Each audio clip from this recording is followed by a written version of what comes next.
กราบทักทายสบายดีสวัสดีพ่อแม่พี่น้องเมื่อสุขุสุขคนคือเก่ายินดีต้อนรับทุกคนเข้าสู่ช่องบ่าวโหนดพาเลาะไอ้ถามแน่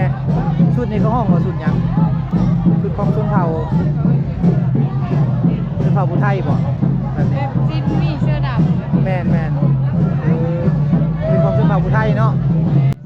สุดที่น้องๆคนใส่นี่จะเป็นสุดชนเผ่าผู้ไทยสุดชนเผ่าผู้ไทยนี่จะเป็นสุดเอกลักษณ์ของเพิ่นเลยพี่น้องเอ้ยจะมีเสือดำหมอกมีศิลแล้วก็มีแพตากะโลในงานมื้อนี้ก็มีหลายๆกิจกรรมว่าจะเป็นระลึกความหลังของชนเผ่าผู้ไทยแล้วก็งานฟ้อนของน้องๆชนเผ่าสาวหนุ่มเพิ่นเฮ็ดยังไง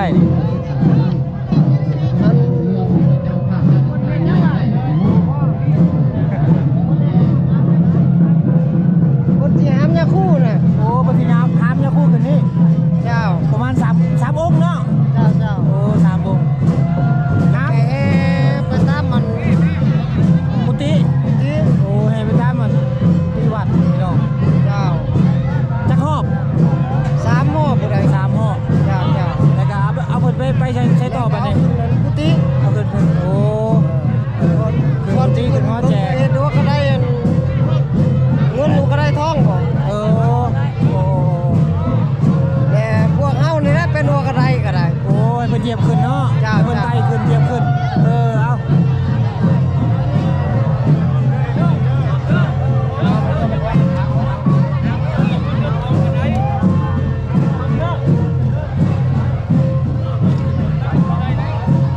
ฮัลโหล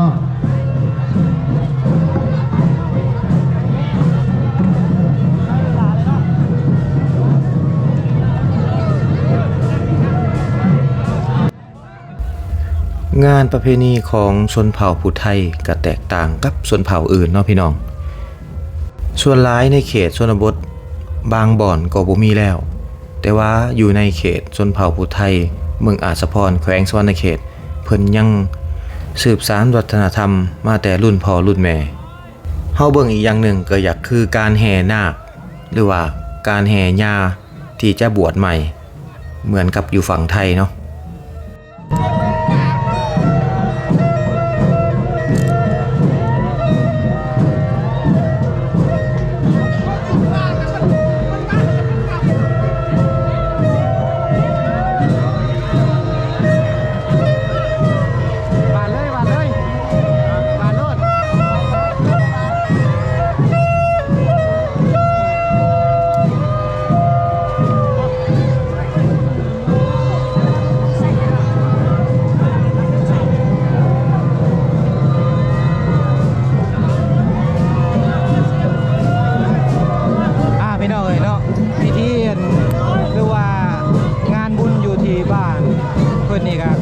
สำเร็จแล้วเนาะขั้นตอนสุดท้ายของเพิ่นก็คือเอาหญ้าพาหญ้าแห่ประมาณ3หอบพี่น้องเอ้ยอ้อมรับอันสาราวัดนี่แหละประมาณ3หอบเนาะเพิ่นก็สิเสร็จพิธีเนาะ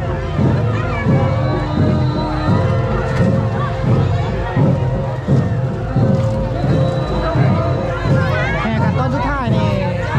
มีทั้งต้นมี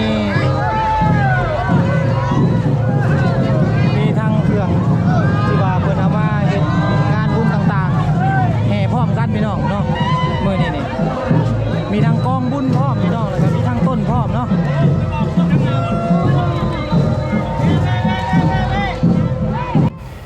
เป็นเตียงที่เพิ่นแบ่งหามอยู่นั่นอยู่ฝั่งลาวเพิ่นจะห้องว่ากองบุญ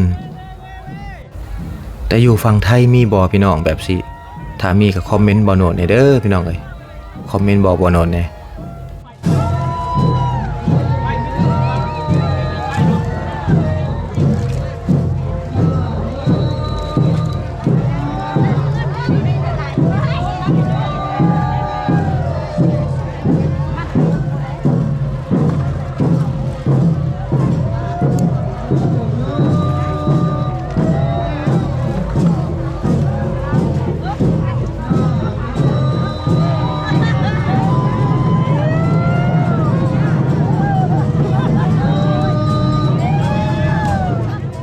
คนผู้ไทยในเขตนี้เพิ่นจะมีเอกลักษณ์ในการเฮ็ดดนตรีเสียงดนตรีที่เพิ่นตีจะแตกต่างกับเขตอื่นหรือว่าบ้านอื่นเครื่องดนตรีที่ว่าเพิ่นเอามาประกอบส่วนในงานในมื้อนี้แม่นมีกองตุ้มประมาณ10กว่ากองพี่น้องแล้วก็กองยาวอีกประมาณ10กว่ากองนอกจากนั้นก็มีแซงและเครื่องดนตรีอีกนั่นหนึ่งที่สำคัญที่สุดที่ขาดบ่ได้ก็คือสนัยนั่นเองสนัยนี่แม่นเครื่องเป่าชนิดหนึ่งที่เพิ่นเฮ็ดจากเขาควาย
นี่ก็เป็นอีกสุดหนึ่งที่ว่า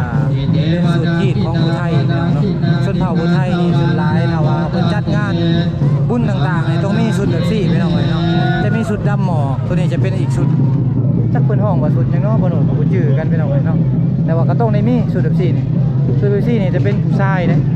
ต้องได้นุ่งพี่น้องเอ้ยเนาะขบวนแบบซี่นี่ขบวนฟ้อนสุดแบบซี่ต้องเป็นผู้ชายนุ่งเนาะ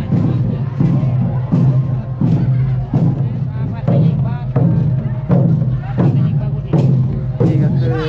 สหพันธ์ผู้หญิงนี่ก็คือสหพันธ์ผู้หญิงพี่น้องเอ้ยของบ้านบุญ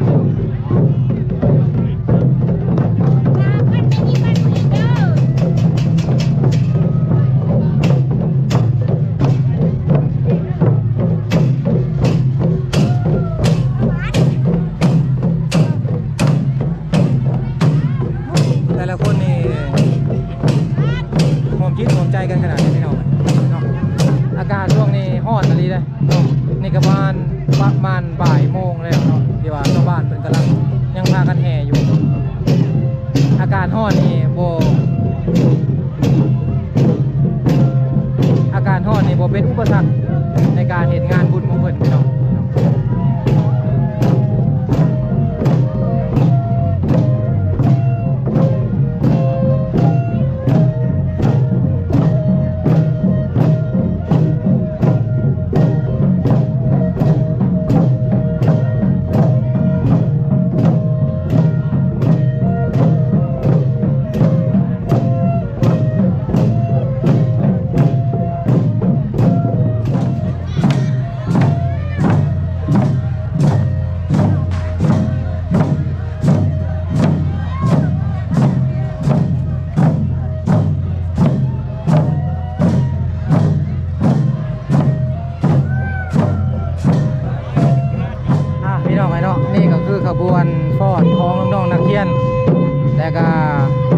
มาคมผู้หญิงแล้วก็สมาคมวัยหนุ่มของไทยบ้านเพิ่นตอนนี้ก็ประมาณ2 โมงหรือว่า14 นาฬิกาพี่น้องเอ้ยที่ว่างานเพิ่นกำลังเริ่มก่อนขึ้นเนาะโอ้น้องๆแต่ละคนนี่เอาใจสู้เลยเพราะว่าอากาศมื้อนี้ร้อนเลยพี่น้องเนาะประมาณ39 องศาตอนนี้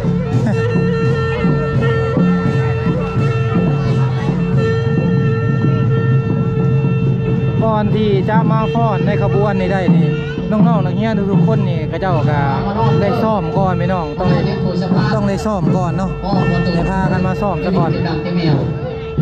มานอนที่กดสะพานพานเต็มเกลียวพุ่นเกลียวลงเตอเกลียวพุ่นอย่ามาเต็มย่อกันเล่นกันก็ได้เกลียวลงพี่เกลียวพี่พอได้ขึ้นนะพี่ขึ้นกันเกลียวมาตันเตอพี่มันหลายย้ายมาพี่ย้ายมาพี่ไม่ออกกับมาเด้อมาป้อนบ้านสวรรค์เด้อครูบาอาจารย์มาหนังทายากได้เสียเลยบ้านคณะสงฆ์หมู่ใหญ่เกี่ยวลูกพี่เด้อเกี่ยวลูกเตอ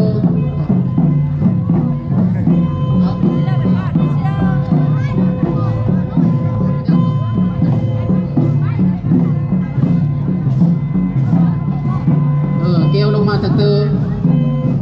ไม่ออกก็ยืนท่าหลังจากแล้วการซีจัดโดนเริ่มมันวางกับเฮาไปเลยตาปอนไทยปอนถงครูบาอาจารย์เป็นสีได้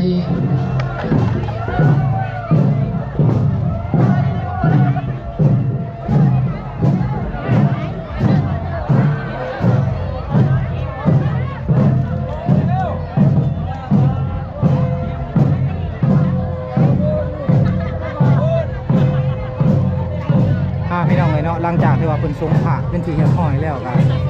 ตอนนี้ก็คือขั้นตอนสุดท้ายก็คือเป็นต้องได้เอาคนเนาะมานอนเป็นทางย่างให้ย่าเพิ่นเพราะว่าเจ้าย่าเพิ่นนี่ใส่บาตรไปพร้อมแล้วก็จะขึ้นไปฮอแจกเลยพี่น้องเลยเนาะนี่ก็คือฮอแจกว่าเพิ่นจะขึ้นไปนี่ก็คือชาวบ้านหรือว่าคนใกล้ๆกันพี่น้องเลยที่ว่าเพิ่นมานอนถ่ายอยู่นี่เนาะนอนเรียงกันเต็มอยู่เนาะพี่น้องเนาะเพราะว่าจะให้ย่าเพิ่นย่างขึ้นเนาะ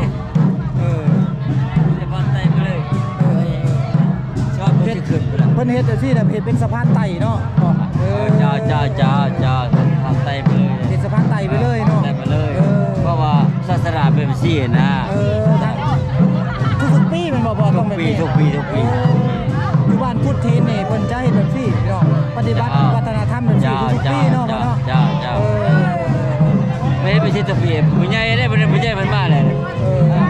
ผู้ใหญ่พอสินอนลงบ่โอ้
ที่ว่าเพิ่น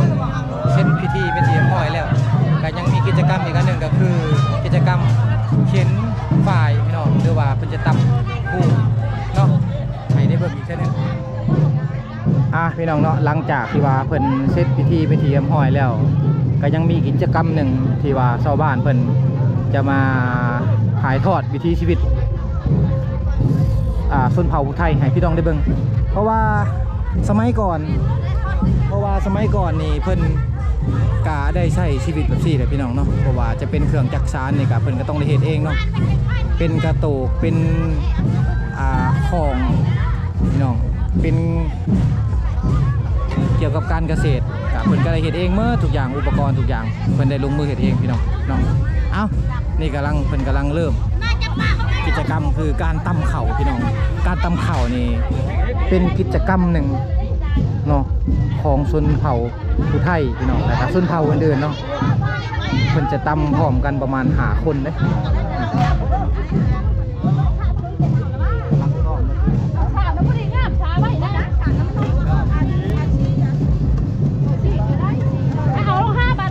ขั้นตอนการตำเนี่ยก็คือกันกับ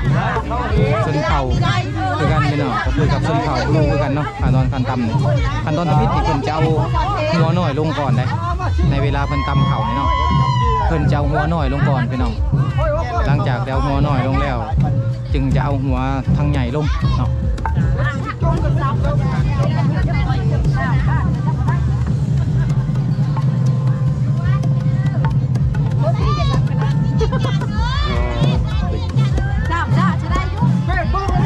แต่มาทุกมื้อนี่ทางเขตชนเผ่าผู้ไทยนี่เพิ่นบ่ได้ตำแล้วพี่น้องเพิ่นบ่ได้ตำแล้วเนาะแต่ว่าเพิ่นนั่นใส่ลงซีมาแล้วเพราะว่าทางเขตผู้ไทยนี่มีการพัฒนาก็คือการพัฒนาส่วนเรือเขามาหลายเติบพี่น้องต่างกับอันชนเผ่าทางอื่นเนาะมากคนทางนะจะมีไฟฟ้าเข้ามาแล้วพี่น้องความสะดวกสบายกับเขามาเนาะก็คือโฮงซีเข่าพี่น้องทุกมื้อนี่อยู่ตามท้องตลาดจะมีโฮงซีเข่าน้อยๆฮะเนาะราคาประมาณ10,000ไปชาวบ้านมันก็ซื้อเขามาใส่ในเงินในซานแห่งเฮ็ดให้สะดวกสบายกว่าเก่าพี่น้องเนาะอยู่ข้างๆนี่ก็คือการดีดฝ่ายการอิ่วฝ่ายพี่น้องเนาะจุดเริ่มต้นของเสื้อผ้าทุกๆอย่างที่คนชนเผ่าผู้ไทยเอามานุ่งห่มกาดมาจากนี่แหละพี่น้องเนาะหรือว่าจะเป็นสินค้าหัตถกรรมต่างๆพี่น้องเนาะหรือว่าเครื่องมือไทยหน้ากาชนเผ่าผู้ไทยก็ได้ดัดแปลงมาเนาะดัดแปลงมาเพื่อใช้ในชีวิตประจำวัน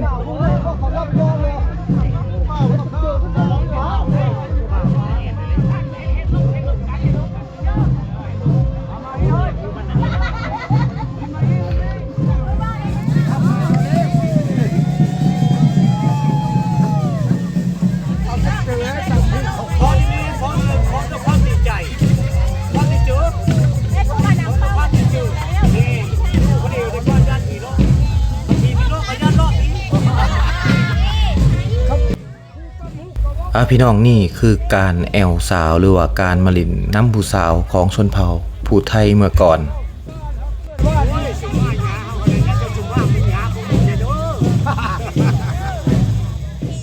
พี่น้องอีพีนี้บ่าวโนดก็มารวบรวมประเพณีอันดังเดิมของชนเผ่าผู้ไทยฝั่งลาว